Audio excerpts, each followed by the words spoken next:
Hello everyone, this is Dr. Jeet Singh, Assistant Professor and Head in the Department of Commerce, Mahamaya Government Degree College, Sherkot in District Bijnor, Uttar Pradesh. Today I will want to discuss with you something about Sensex. As we know, Sensex is an index in the stock market or in the share market, and which gives us the general idea about whether most of the stocks have gone up or most of the stocks have gone down. Sensex comes from the word sensitive index. So from sensitive index, in sensitive we take sense, and from index we have taken EX. So it becomes Sensex. Sensex indicator generally have 30 companies. Along with that, we have another indicator, we call it as Nifty. Nifty, this is the National Stock Exchange Index. There are 50 companies, so therefore the word comes Nifty. So this is an indicator of all the major companies of the National Stock Exchange. So Sensex is an indicator for Bombay Stock Exchange and Nifty is an indicator for the companies of National Stock Exchange. So what Sensex tells us? It tells us about the trend of the market, whether shares are going up or shares are going down. If shares are increasing, the Sensex goes up. If the prices of shares decreasing, the Sensex goes down.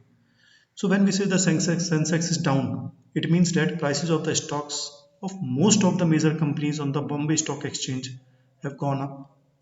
And if we say the Sensex is down today, it means that stock prices of most of the major stocks on the Bombay Stock Exchange have gone down. So the question arises how we can calculate the value of this index, how we can calculate the sensitive index or Sensex. So Bombay Stock Exchange Sensex is the prime and older indicator of stock market trend in India. It consists of 30 companies. It is calculated using a well attested method called free float market capitalization. What happens in free float? First we will see the full market capitalization methodology.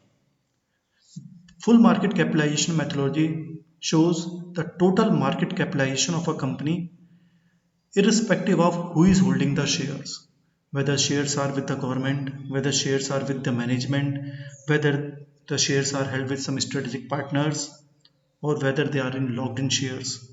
Means the total number of shares issued by the company that comes under the full market capitalization. However, if instead of taking the total market capitalization, only the free float market capitalization of a company is considered for index calculation, it is called the free float methodology. So, what is free float market capitalization? It is defined as the proportion of the total shares issued by the company which are readily available for trading in the market. Means the shares held by the general public which they can trade in the market, which they can purchase or sell in the market. So only those shares come under the free float market capitalization. It does not include the promoters' holdings, the government holding, or the strategic holding, or other locked in shares. So, because they do not come into the market, the promoters do not sell their shares, the government will not going to sell the shares. So, those shares which are not generally traded in the market, they are excluded from it. Thus, the market capitalization of each company in a free float index is reduced to the extent of its free float available in the market. Suppose 40% of all shares is openly available. Suppose a company has 40% of the shares which can be traded in the market. So a free float factor is decided by BSE, that is Bombay Stock Exchange, which would be 0.4. This factor is multiplied with the total market capitalization of the company, which is the prevailing share price multiplied by the total number of shares issued by the company to get the free float market capitalization. So how we can calculate this Sensex? We know The Sensex comes or becomes or consists of 30 companies. So we have the total free float market capitalization for the Sensex. The Sensex value is this value relative to the base period. For example, we have taken the base period as 1978-79 and the base value as 100. The free float market capitalization is divided by a number called the index divisor to arrive at the right value of Sensex. A simple way to find the current index divisor would be calculating the previous day's free float market cap divided by the previous day's Sensex. Just we can take one example here. Suppose free float market capitalization on the previous day is 3,20,000 crores, and on that day the Sensex value is 16,000. So the index divisor comes as 20, means free float market cap, that is 3,20,000 divided by the Sensex value 16,000, and we get index divisor as 20. Now today's the current free float market cap is 3,36,000. So the current Sensex value comes as 3,36,000 divided by the divisor, index divisor, that is 20, and we get the Sensex value as 16,800. It is clear? So what are the various steps in calculation of this Sensex? First, we find out the free float market cap of all the 30 companies that make up the Sensex. Then we add all the free float market caps of all the 30 companies. Make all this relative to the Sensex base. The value we get is the Sensex value. We can have another example. Suppose that the Sensex was made up of two companies. We have taken there are two companies in a Sensex, for example, A and B. Company A had 100 shares which are free float, which are freely tradable in the market in 1979, and the price of rupees 10 market cap comes to 100 multiplied by 10, that is rupees 1000. Now company B had 200 free float shares which can be freely traded in the market in 1979, and the price of that share is rupees 15 per share.